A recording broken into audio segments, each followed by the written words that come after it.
jó volt. Annyi fura volt, hogy akik ilyen nagyon nagy sportolók, tehát akik itt tényleg így aranyesélyesek voltak, stb. Ők elég sokan nem a faluban laktak, hanem különböző hotelekben, pont ezért, mert ők kartonágyban, meg nincs kaja, meg amik nem történtek meg. Az igaz, hogy messze volt az utat, egy 40-50 perc volt busszal, és azért azt napi 4-szer megjárni az sok. De amíg kint voltam, a medencén igazából a legvégére értem oda tényleg.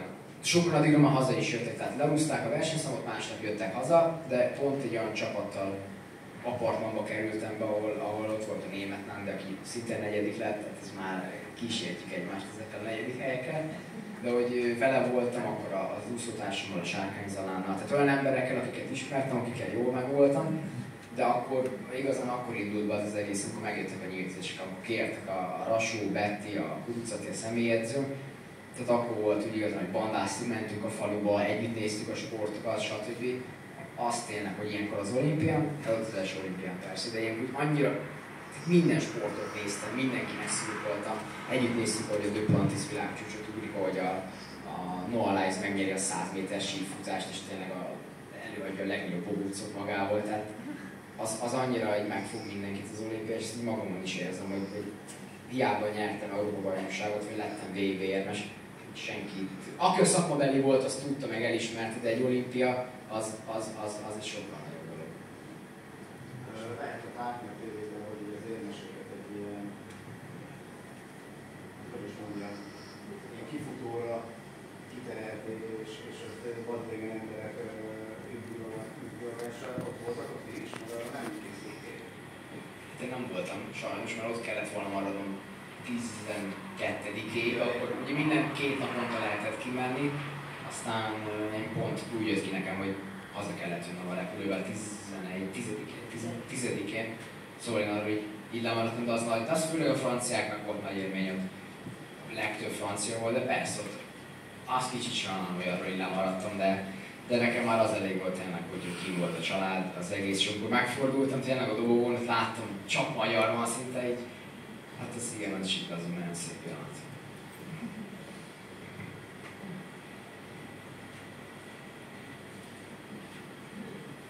És hogy érted meg a női tisztítón?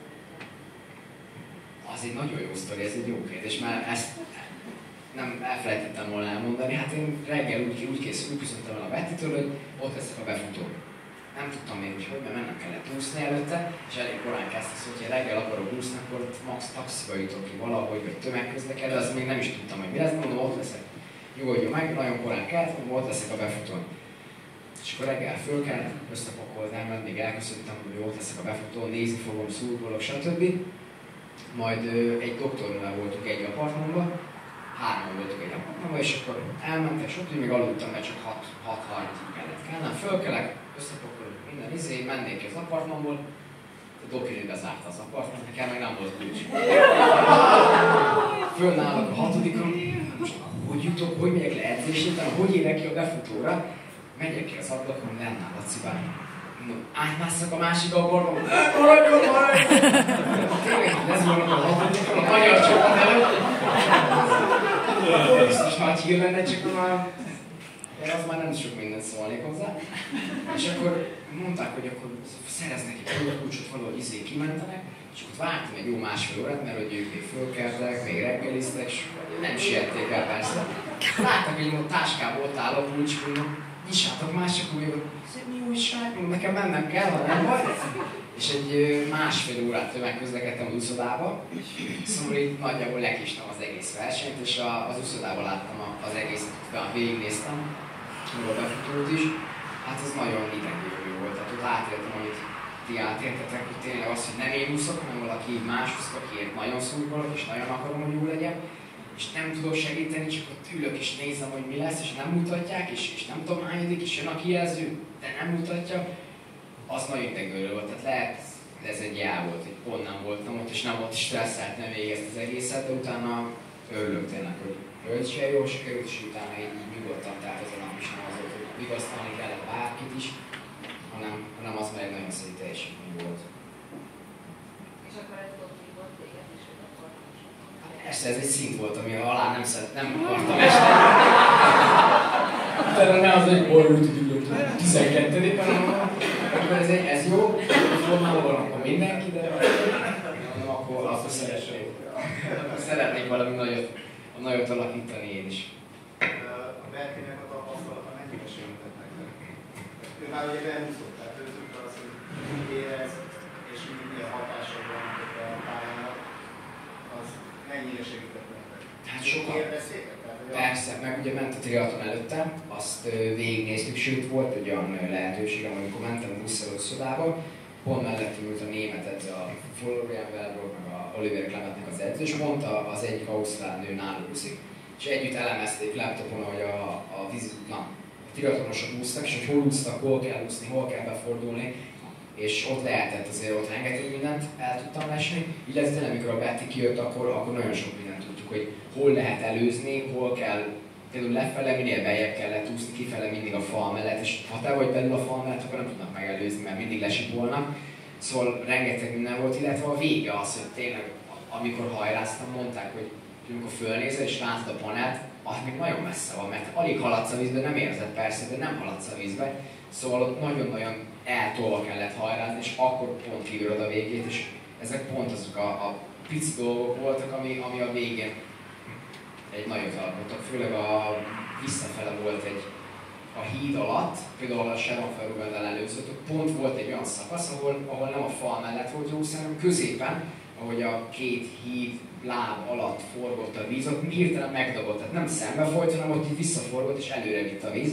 És ott ő úgy nyerte meg a holland úszónő, hogy ott pont úsztak a fal mellett, kivágott, és ott a híd alatt megelőzte. És ezt a fiúk is nagyon sokat használták, többek között én is próbáltam. Szóval rengeteg tapasztalat volt, igen, mint a triatlon, mint a nő 10 km. Milyen volt az a víz? Furcsa, mert előtte, amikor álltuk a pontomon, persze mindenki benne volt, hogy mibe kell úszni, senki nem foglalkozott vele, ez egy olyan dolog, hogy most 3 napig beteg után az ember, vagy 4, de 4 év múlva lesz a következő esélyed, hogy elindulj egy olimpián, ha kvalifikálsz, ha kijutsz, ha ott vagy, ha esélyes vagy. Szóval az volt a furcsa, hogy álltunk a ponton, így néztük a vizet, és láttuk, hogy így folyik, meg habzik, mint az állat. És ez elég durván néz ki. De amikor beugrottunk, az volt a furcsa, hogy láttuk, kiúszik előttünk, mögöttünk, alattunk mi van, szóval elég tisztának tűnt az egész, de nem láttuk, hogy így a részecskében mi van, szóval az... De utána már tudjuk.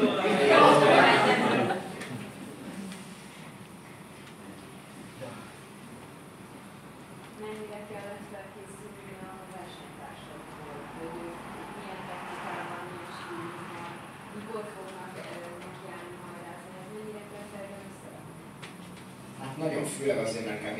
8-10 voltunk, akire azt mondták, hogy az első 3-ban lehet bármelyik verseny, és az a furcsa, hogyha az 5-ről leosztottam egymásra, max. 1-2-szer lett volna, hogy valaki 2-szer áll a dobogón, annyira sűrített volt a mezőny. Szóval mindenképp tudtuk, hogy ki milyen taktikát akar, és a Kristóf is pont ezzel vezette végig a versenyt, tudtuk, hogy az olaszok hogy építik fel az edzést, és ugye volt belsős emberünk, ugye az olaszonnak, Fabrizónak a párja, hogy ő tudta, hogy ők hogy edzenek és hogy készülnek erre, szóval így volt egy kis belsős info, hogy az olaszok inkább mindig a végét akarják, de hogyha nagy iram van az elejétől, akkor ezt nem sokan bírják, és azt látod, hogy a franciák sem bírták nagy iramot, az olaszok sem bírták nagy iramot, mi meg az elég jól meg voltunk edzve, hogy meg a németek is persze, hogy ők végigbírják. Szóval mindenképpen ez volt, és az volt furcsa, hogy olimpián mindenki bepróbálkozik, tehát aki, ez az a furcsa, mint egy jó sorozat, hogy van 8-10 főszereplő, aki mindig bejön a 8-10-be, és a többiek meg ilyen töltelék szereplők. Persze van, hogy én is oda csúszom a töltelék. Ennyi rosszabb, mint versenyen, de ez, az volt a furcsa, aki úgymond úgy indult, hogy nincs esélye, ő is ott az elég agresszív volt, mert mi van akkor most az olimpián. Szóval ez egy picit verekedősebb verseny volt, de az egy negyedik körre kb. Így lecsendesült, mindenki látta, hogy nagy az iram, nem lehet úgy bírni. Szóval addigra kikörvonatodott megint ez az 5-6 ember, aki mindig ott van az első 5-6-ban. Mennyire volt neked furcsa az, hogy abból a munkából ki kellett állnod, hogy egy ezeket vissza. Mert ugye szakmai és elmúlt is minden, de ugye egészen más tempószámmal, egészen más frekvencián kell dolgozni. és abból vissza kell állni egy 10 kilométerre, hogy ezt mennyire tudták azokról a szibácsról helyben megoldani? Hát ezt végig úgy készültünk, hogy leültünk szerintem májussal. Leültünk, átbeszéltük, hogy néz ki most az utolsó makróciklus, és akkor úgy voltunk vele, hogy a Zalán csak medencére készült, hogy akkor péntek délutánonként, ugye mi 10 kilométert úszunk minden péntek délután, modellezzük a 10 kilométert, csak azokat a szetteket úszunk, stb. Szóval a Zalán az csak annyit csinál, hogy lejön késő, bemelegít, beugrik, úszik egy. Az 1500 az Iramába úszik valamennyit, csak azt makettozza ő, hogy mi az a sebesség, amit vinnie kell. És mondta azt, hogy akkor majd néha beállhatok az alához, nem kell mindig leúsznom a 10-et, főleg így, hogy indulok a medencében. Viszont én úgy voltam vele, hogy inkább a 10-re készülök, és egyszer se álltam be hozzá, hanem kb. Az utolsó, hát ilyen 3-4 napra kimentem az olimpiára, az verseny előtt pont 3 nappal volt. Akkor kezdtem el visszaverni a méterszámból, akkor kezdtem el gyorsítani, felpörgetni, és az pont elég volt arra, hogy az első nap már nagyon jó ment az előtt, utána csak egy pici levezetés, délután megint egy pici, és másnap reggel megint egy pici, és addigra a döntőre pont felgyorsultam annyira, hogy kijött az országos csúcs, és végeztem szerintem, előrébb hozták az utolsó nap a versenyen, nem voltak előfutamok, és utána dopingvizsgálat, mit tudom én, hazaértem ilyen 11, fél 12, és másnap reggel 6-kor szól az ébresztő, menni edzeni, 7 km, 7,5 délután, 6-8 reggel, meg 7,5 megint délután. Az volt nehéz, hogy amikor valaki így elértem az olimpia 4. vagy országos csúcs, úristen megnézi, és másnap reggel vissza kell állni a napi 15 kilométerbe, hogy és sokan ott bukták el, hogy lejöttek, úsztak 3000 métert, hazamentek, ütögattak, meg úsztak a napi 15-et, mert a 10 km viszont nem lehet úgy leúszni, hogy előtte bobózkodunk egy hétig. És arra mesélni, szerint az egy másik is kíváncsiak, ilyen dopingvizsgálat. Katasztrófa. Hát az úgy kezdődik, és most is úgy volt, hogy kijöttem, mondták, hogy vérvizelet. Mondom, jó.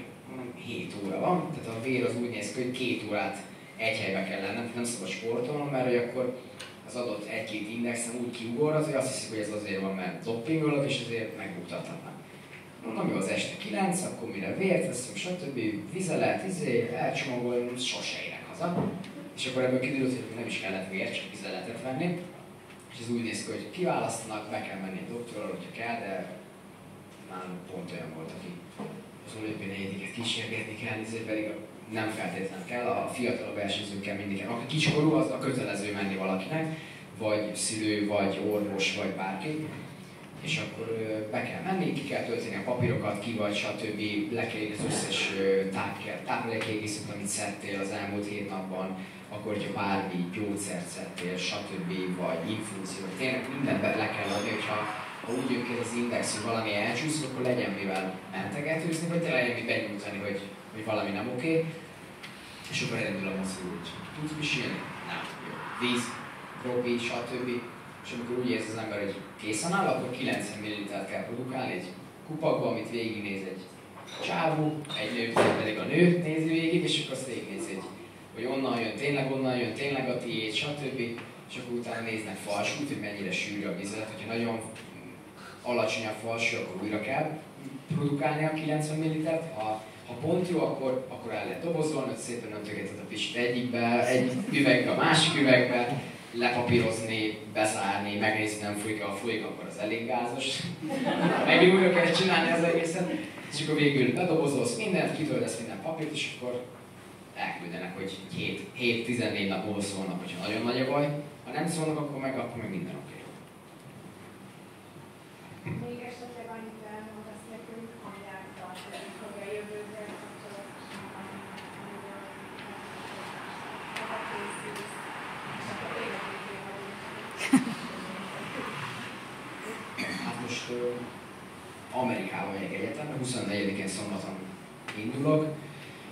Ez egy elméleti szinten 4 év lesz, aztán majd meglátjuk, hogy 27-ben mondjuk hazajövök egy évre az olimpiát, hogy mégiscsak így készüljek fel, hogyha kijutok, de remélhetőleg kvalifikálok. Szóval az egy 4 év, és akkor addig csak nyaranként, meg karácsonyra jövök haza. Aztán ugyanúgy a világversenyekre jövök haza, a magyar színekben fogok indulni, Európa-bajnokság, világbajnokság, meg a különböző, hogy 1-2 országos bajnokságra klubszinten hazakérnek arra is hazajövök. aztán tényleg meglátom, hogy alakul lehet. Tehát az sincs kizárva, hogy egy év után hazajövök és itt fogok egy egyetemen, igen, valamit tanulni, meg mellette sportolni. Szóval ez a fő cél most, hogy kimegyünk Amerikába, és akkor meglátjuk, hogy alakul.